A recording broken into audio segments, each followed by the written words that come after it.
전도서 3장 주석을 하겠습니다. 전도서 3장은 크게 우리가 두 부분으로 나눌 수 있습니다. 첫 번째 부분은 3장 1절에서부터 15절까지의 이야기로서 전도자는 모든 것에는 적당한 때가 있다라고 하는 그런 내용으로 기록이 되어 있고, 그 다음에 그때는 하나님이 결정하신다 이렇게 밝히고 있습니다. 따라서 우리는 어떤 일을 행할 때에 자연적인 어떤 그 흐름, 이것을 거슬러서 억지로 일을 해서는 안 되고 때가 물을 익을 때까지 기다려야 한다라고 하는 겁니다. 그렇지만 불행하게도 인간은 언제까지 기다려야 되는가라고 하는 그것에 대한 대답을 우리가 알 수는 없다라고 하는 그런 문제점이 있다라고 하는 겁니다. 그 다음에 이제 두 번째 부분은 3장 16절에서 22절입니다. 3장 16절부터 22절은 부정이 만연되어 있음을 이제 밝히는 내용으로 기록되어 있습니다. 그렇지만 하나님께서는 궁극적으로 심판을 하신다 이렇게 기록이 되어 있고, 그 다음에 그 심판의 때가 늦을지라도 반드시 심판하신다 이렇게 기록을 하고 있습니다. 자, 그래서 우리가 전도서 3장 1절부터 15절의 내용을 살펴보면, 전도서 3장 1절로부터 15절에는 모든 일에 정한 때가 있다. 이걸 우리에게 가르쳐 줍니다. 그리고 여기에서 강조하는 것은 뭐냐면 하나님의 섭리를 강조하고 있습니다. 그러면서 1절부터 8절까지는 이 하나님 섭리의 기본적인 원칙을 열거하고 있고, 그리고 9절로부터 15절은 섭리의 실제적인 의미가 열거되어 있습니다. 자, 우리가 1절에 보게 되면 범사의 기한이 있고 천하만사가 다 때가 있다 이렇게 기록을 하고 있습니다. 자, 여기서 이야기하는 기한이라고 하는 단어는 시브리어 단어로 스만으로 이렇게 번역이 되어 있고, 이거는 그 헬라어로 크로놀로스,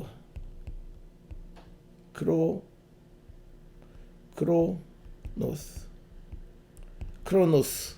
그 다음에 만사가 때가 있다라고 하는 이 때는 우리가 잘 아는 것처럼 시브리어로는 에트로 되어 있고, 헬라어로는 이것이 카이로스다라고 하는 겁니다. 카이로스. 그래서 우리가 흔히 얘기하는 소위 크로노스와 카이로스. 그래서 세상의 모든 것은 하나님이 정한 기한과 때가 있다라고 하는 것을 이제 밝히고 있는 것이 전도서 3장 1절의 이야기가 되겠습니다. 그래서 이제 전도서 3장 1절을 우리가 좀 알기 쉽게 번역을 하면 하늘 아래 모든 것에는 시기가 있고 모든 일에는 때가 있다라고 하는 겁니다. 그래서 이 전도서 3장 1절은 전도서 3장 1절부터 15절 전체를 한마디로 요약해 놓은 것으로 인간은 이 원칙에 따라 살아가는 자들이 되어야 한다라고 하는 것을 강조하고 있다라고 하는 겁니다. 특별히 여기에서 이제 모든 것으로 그 번역한 헤페츠라고 하는 그 시브리어 단어입니다. 헤페츠라고 하는 것은 이것을 우리가 사전적으로 보면 원하는 것에는, 그러니까 모든 것이라고 하는 것이, 만사라고 하는 것이 원하는 것이란 뜻.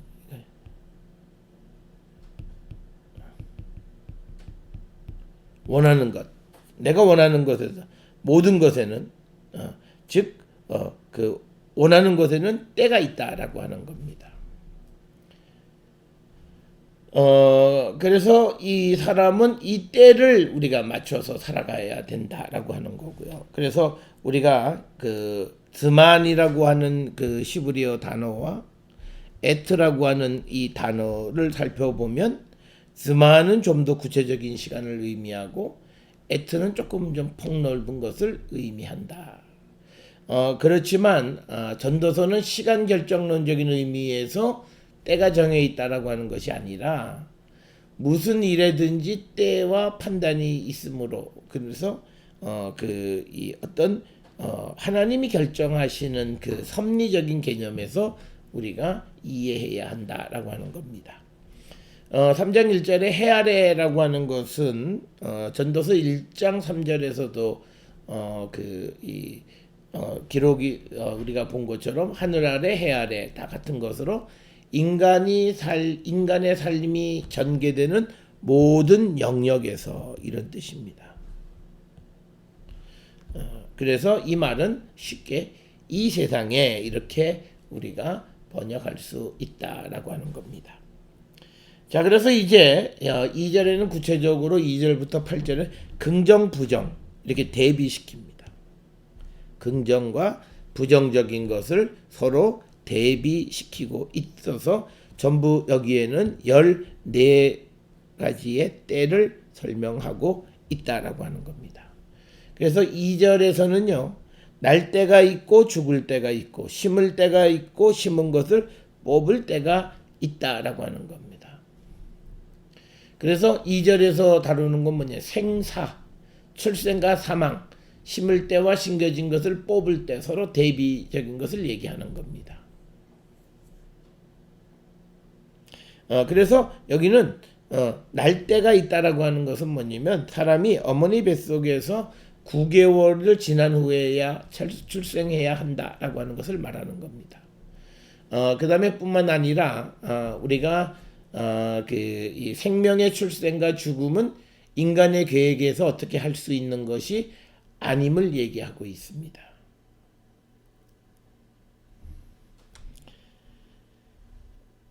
그 다음에 이제 죽을 때라고 하는 것은 사람이 죽을 만큼 성숙한 때라고 하는 그런 의미고요. 우리가 시편 이 90편 10절에 보면 사람이 죽을 때 7, 80세 시편 90편 10절에 기록을 하고 있고요.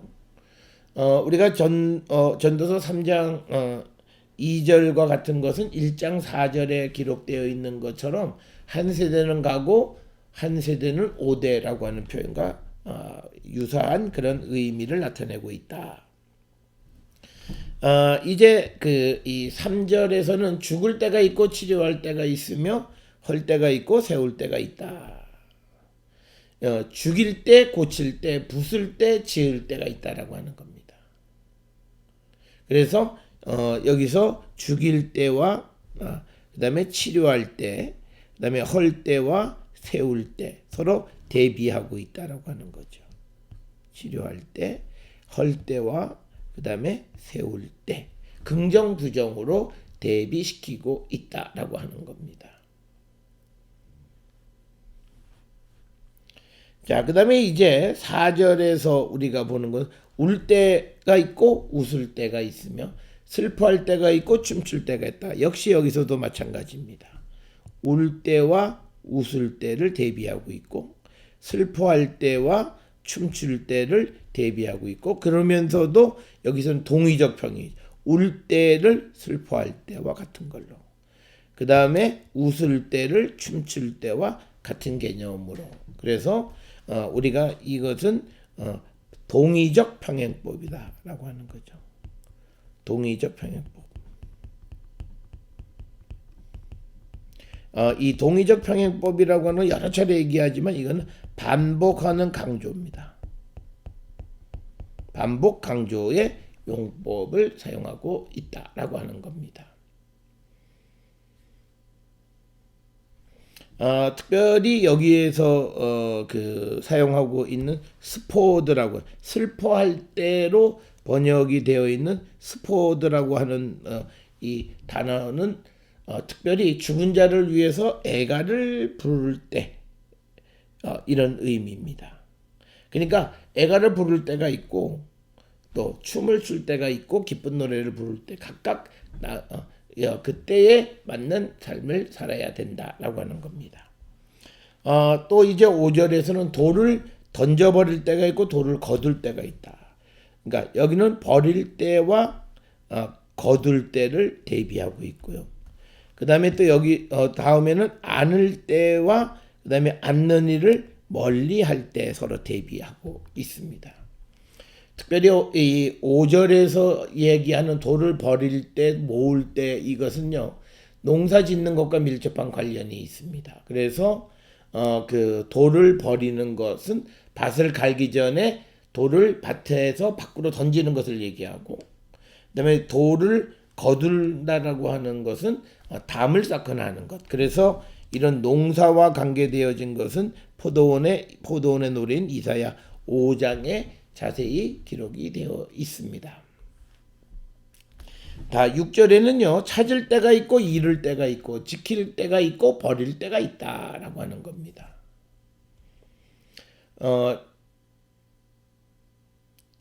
잃어버린 것이 그러니까 잃을 때가 있다라고 하는 건 뭐냐면요, 잃어버린 것이 행운이 될 때가 있다라는 의미예요. 그리고 버리는 것이 더 좋을 때가 있다라고 하는 그런 의미. 그렇기 때문에 잃어버리기도 하고 그 다음에 버리기도 한다라고 하는 겁니다. 우리가 이것은요, 사무엘상 9장 3절에서 사울의 아버지 기스가 나귀를 잃어버린 것이 오히려 그에게 유익한 것이 됐죠. 그러니까 잃어버리는 것, 버릴 때, 잃을 때 이런 것들이 다 나쁘기만 한 것은 아니다라고 하는 것을 암시하는 그런 말씀이고, 그래서 점점 가면 갈수록 뭐냐면 우리가 생각할 때 부정적인 것도 결과적으로는 긍정이 된다는 거예요. 자, 그래서 찢을 때가 있고 꿰맬 때가 있으며 또 잠잠할 때가 있고 말할 때가 있다라고 하는 겁니다. 찢을 때, 꿰맬 때, 그리고 옷을 찢을 때라고 하는 것은 사람이 죽었을 때죠.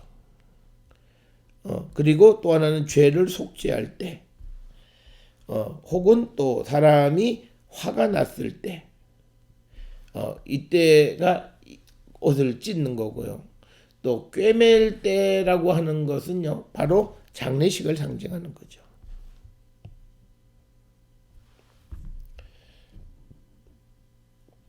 또 여기서 나와 있는 찢을 때, 꿰맬 때라고 하는 것을 전쟁 시에는 찢고 평화 시에는 꿰매고 하는 이런 서로 상반적인 대비적인 상황을 우리가 상정해 볼 수 있다라고 하는 겁니다. 자, 그다음에 이제 8절에서 사랑할 때가 있고 미워할 때가 있으며 전쟁할 때가 있고 평화할 때가 있느니라. 그래서 여기에서는요, 사랑과 미움, 그 다음에 전쟁과 평화. 그러니까 엄밀하게 따지면요, 그렇죠? 이 전쟁은 미워할 때, 그 다음에 전쟁할 때, 그 다음에 평화할 때, 이렇게 되는 거죠. 그러니까 사랑과 미움, 전쟁과 평화가 서로 교차되게 A, B, 그 다음에 B 다시 A 다시. 그래서 이것이 사랑, 이것이 미움, 미움과 관계되는 전쟁, 그 다음에 이것에 관계되는 것이 평화, 사랑과 평화. 이렇게 A, B, B 다시 A 다시. 대꾸법, 이게 교차대꾸. 그런데 이게 서로 교차한다라고 하는 거죠.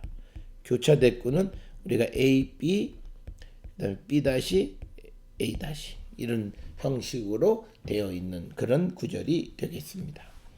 자, 이런 교차대꾸나 동의적 평행법이나 이런 것들을 자주 사용하는 가장 큰 이유는 사람들에게 기억하기 좋게 하기 위한 것이다.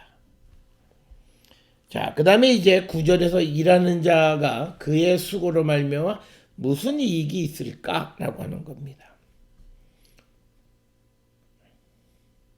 그러니까 이렇게, 그러니까 뭐냐면 여기서 하나님이 정하신 때가 있다는 거죠.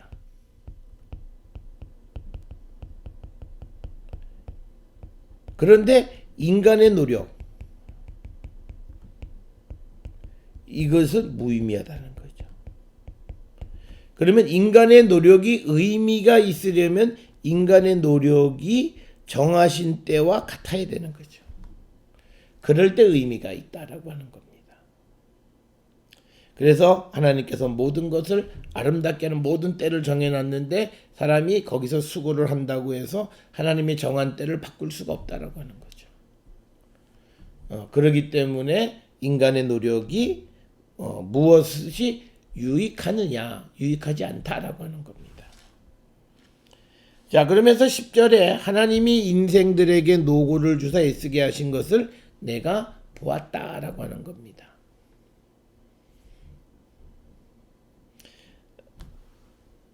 그래서 여기에서 인생들에게 노고를 주사 애쓰게 하시는 것을 내게 보았다.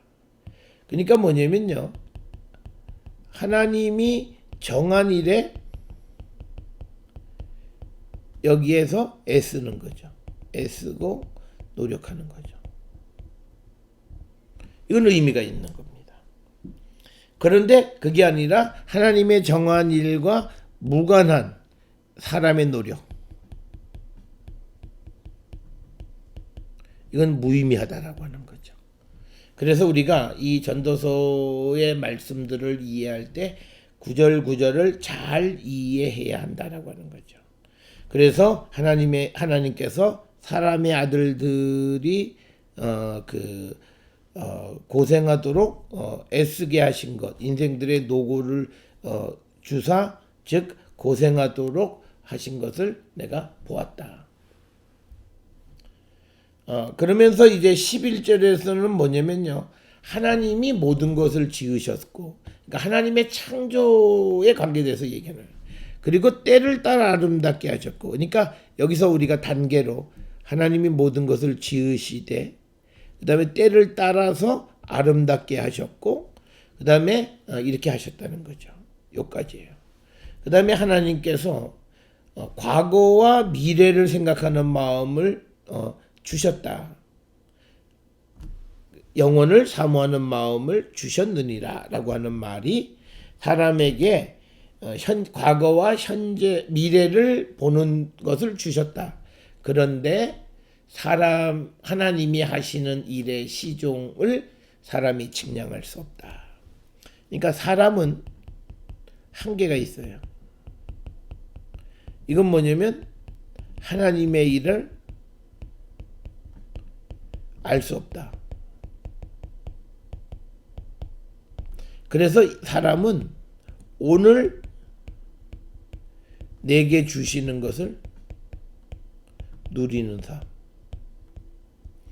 이것이 의미가 있다라고 하는 겁니다. 그래서 여기서 강조하는 건 뭐냐면 사람이 무엇을 이루려고 애쓰는, 수고하는, 즉 전도자가 강조하는 것은 인간이 무엇을 이루려고 노력하고 애쓰는 것이 하나님이 하시는 일, 즉 창조 사역을 깨닫지 못했기 때문이라고 설명하는 거예요. 그러니까 하나님이 하시는 모든 일을 믿으면 우리는 그때그때 주시는 것을 누리는 삶을 살 수 있다라고 하는 겁니다. 그래서 여기서 강조하는 것은 인간이 하나님의 창조 질서를 맞춰 살아가는 인생이 얼마나 소중하고 가치 있는 것인가를 보여주고 있다라고 하는 겁니다. 그래서 하나님은 제때에 모든 것을 아름답게 만드셨다라고 하는 겁니다. 그러나 하나님께서는 하나님이 하시는 모든 것을 인간이 알 수 없게 하셨다라고 하는 거죠. 이것이 인간의 한계. 그래서 인간은 매 순간 순종하는 삶을 살아야 한다라고 하는 것을 말씀하고 있습니다. 자, 그러면 12절에서 사람이 사는 동안에 기뻐하며 선을 행하는 것보다 더 나은 것이 없는 줄을 알았다라고 하는 겁니다. 그러니까 여기서 뭐냐면 사람이 선을 행하고 그 다음에 기쁨의 삶, 이것이 중요하다는 겁니다. 이것이 이것보다 더 좋은 것이 없다라고 하는 겁니다. 그래서 우리가 이 선을 행한다라고 하는 개념은 매우 중요한 개념이고 하나님의 사람들은 항상 선을 행하는 자들. 그러니까 선을 행한다라고 하는 것은 우리가 시브리 말 라소토브예요. 라소토브라고 하는 것은 선한 것을, 좋은 것을 행하는 거죠. 그 의미는 잘 살아가는 것 혹은 성공하는 것. 그러니까 그 사람들이 살아가면서 기뻐하고 그다음에 좋은 것을 행하는 것보다 나은 것이 없다라고 하는 겁니다.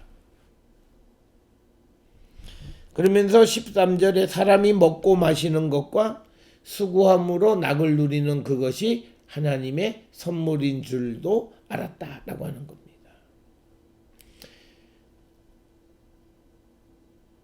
자, 그러니까 여기서 얘기하는 건 뭐냐면 하나님의 선물로서의 노고는 이건 뭐냐면 하나님이 정하신 것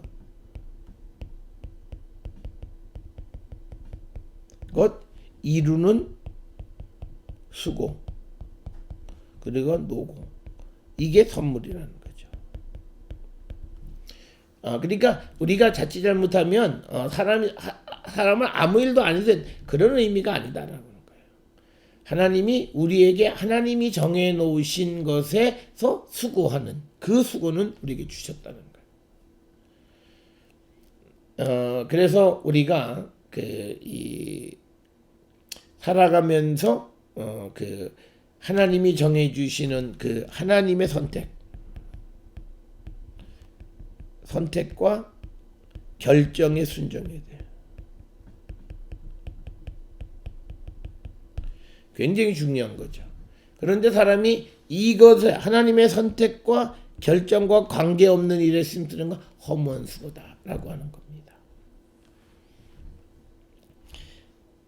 자, 그러면서 14절에 하나님께서 행하시는 모든 것은 영원히 있을 것이라. 그 위에 더할 수도 없고 그것에서 덜할 수도 없나니 하나님이 같이 행하심은 사람들이 그의 앞에서 경외하게 하려 하심이다 라고 하는 거죠. 그러니까 하나님이 모든 것을 결정하시고 모든 것에 때를 맞춰서 이루어 주시는 일을 하고 사람이 무엇을 더하거나 덜할 수 없게끔 만드신 가장 큰 이유는 그런 하나님 앞에 경외하게 하려 합니다 라고 하는 거예요. 그러니까 하나님이 다 이루어주고 하나님이 하는 거에 더하고 뺄 수도 없으니까 나는 아무것도 그런 게 아니라 하나님 앞에 인간의 이 수고, 애씀 이게 의미가 없다. 그래서 하나님을 경외하게 하기 위해서 하나님은 모든 것에 때를 정하고 그 일을 이루어 주시는 분이시다라고 하는 거예요. 그래서 이 14절, 15절에서는요. 특별히 하나님의 창조의 능력에 대해서 언급을 하고 있고 그래서 15절에 이제 있는 것이 옛적에 있었고 장래에 있을 것도 옛적에 있었나니 하나님은 이미 지난 것을 다시 찾으시느니라 라고 하는 거죠. 여기서 얘기하는 우리가 또 하나 조심해야 되는 것 중에 하나는 지난 것을 이미 지난 것을 다시 찾으신다라고 하는 개념이에요. 그러면 이건 뭐냐? 옛것이 지나가 그런 의미가 아니다라는 거죠. 그러니까 우리가 앞에서 얘기했듯이 우리가 세대가 지나고 그리고 다음 세대가 오고 그런데 이것은 하나의 순환적이다라는 거죠. 그거 맞죠? 나면 죽고 또 죽으면 또 낳게 되고 이게 순환되어진다라고 하는 거예요.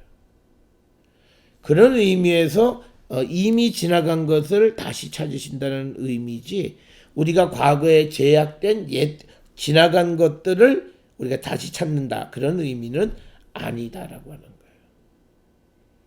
거예요. 그거를 우리가 그렇다고 해서 또 이것이 어떤 윤회적 사고가 아니다라고 하는 거죠. 우리가 날 때가 있으면 이게 났으면 다른 것처럼 똑같이 이게 죽겠구나라고 하는 거죠. 그래서 이미 지난 것을 다시 그것과 같은 방식으로 움직여 가신다라고 하는 그런 의미로 이해해야만 한다라고 하는 것 기억을 하셔야 되겠습니다.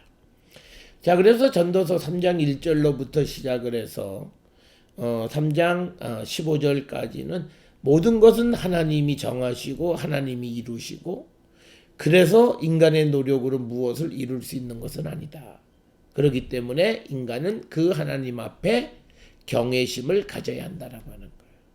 그래서 우리가 하나님 없이 무엇을 이루고자 하는 그 수고와 노력이 참으로 의미 없는 것이다 라고 하는 것을 강조하는 말씀이 되겠습니다.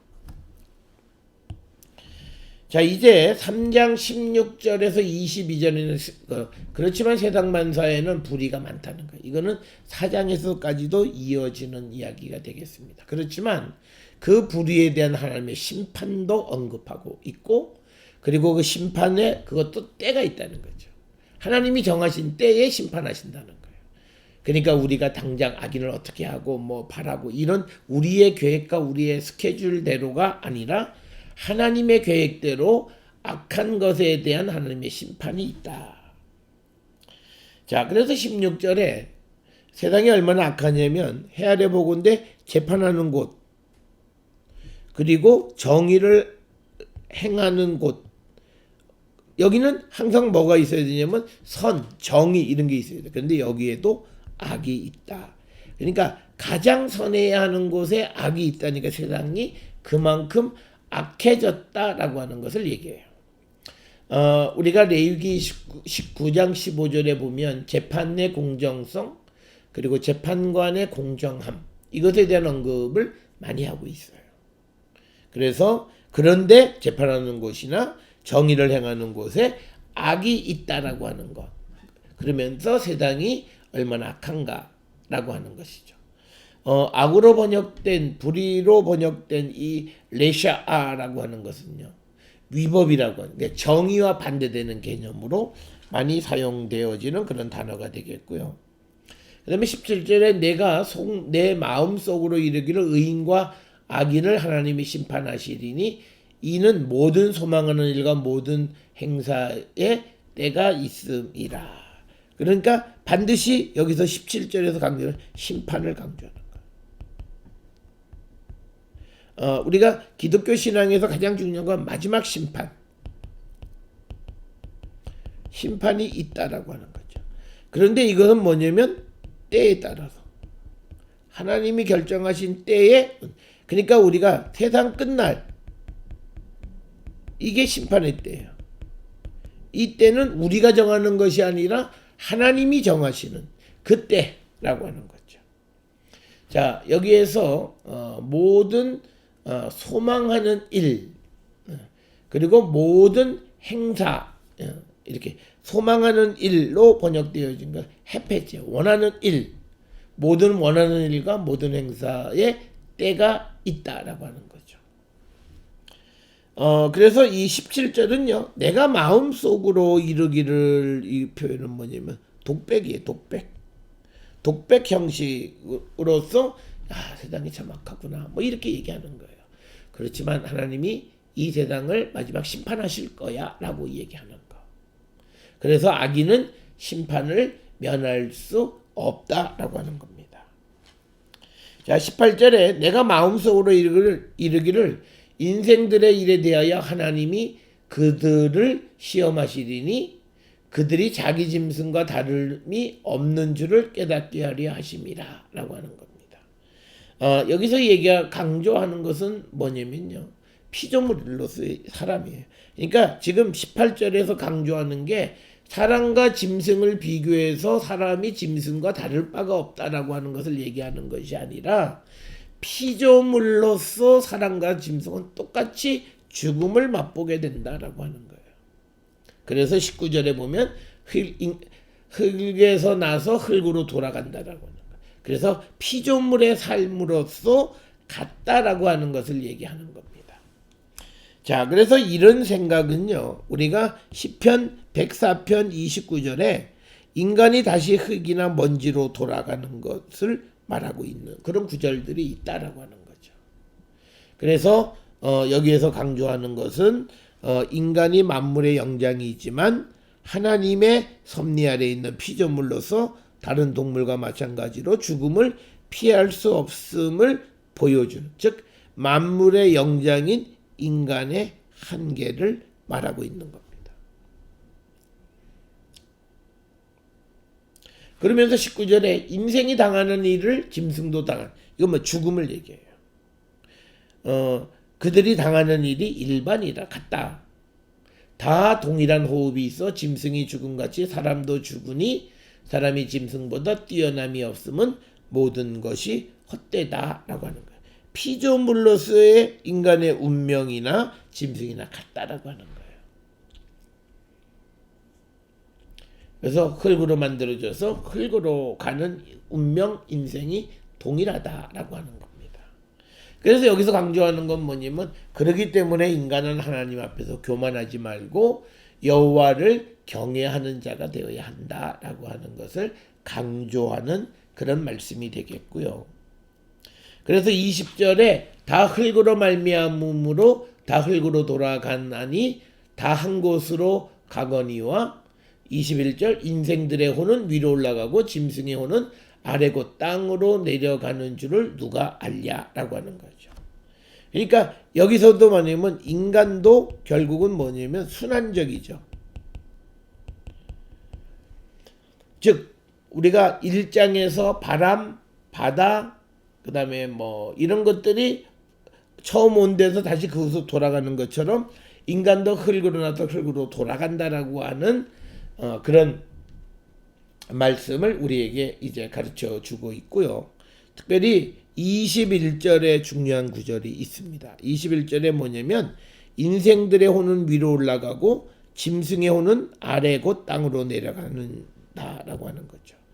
여기서 인생의 혼, 짐승의 혼으로 번역한 단어는 전부 다 히브리어 루아흐예요.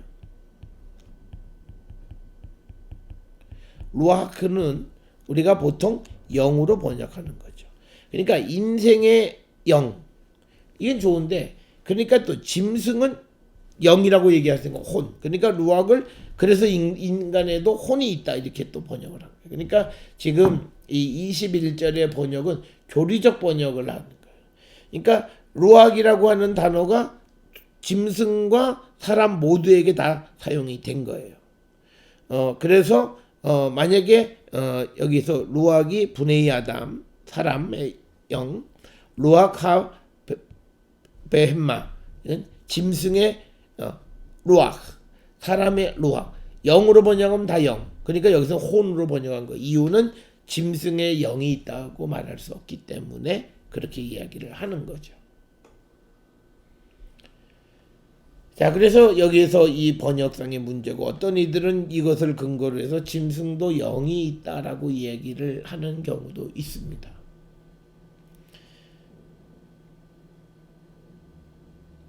자, 그런데 여기서 이제 우리가 영은 있지만요, 그 영이 성령, 그러니까 하나님을 고백할 줄 알아야 된다는 거죠.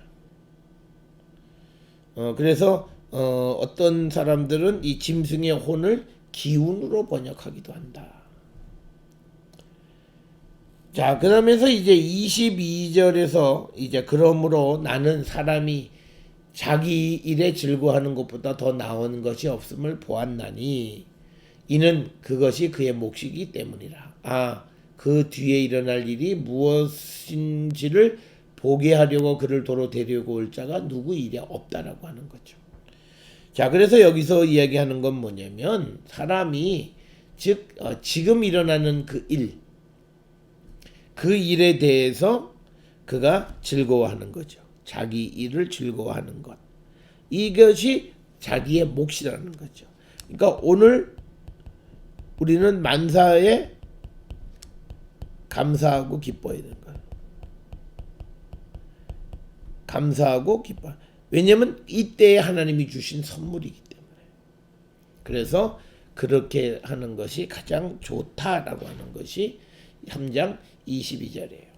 자, 그래서 우리가 3장에서 보여주고자 하는 것은 딱 하나예요. 하나님이 모든 것을 다 정하시고 만드셨고 그것을 때를 정하셔서 열매를 맺게 하는 것이기 때문에 인간은 그 하나님 앞에서 겸손한 삶을 살아야 되고, 인간이 어떤 환경을 정복하려고 하는 애쓰고 수고하는 모든 것은 헛거다. 하나님이 때가 되면 그것을 이루어 주신다라고 이야기합니다. 그래서 어떤 경우에는 인간이 동물과 동등하다, 즉 뭐냐면 죽는 존재로서 피조물로서 같다라고 하는 것도 있고, 또 어떤 경우에는 인간은 또 하나님 앞에서 또 우리가 하나님과 함께 있는 인간의 소중함을 또 이야기하는 부분도 같이 등장하는 것이 3장이 되겠습니다.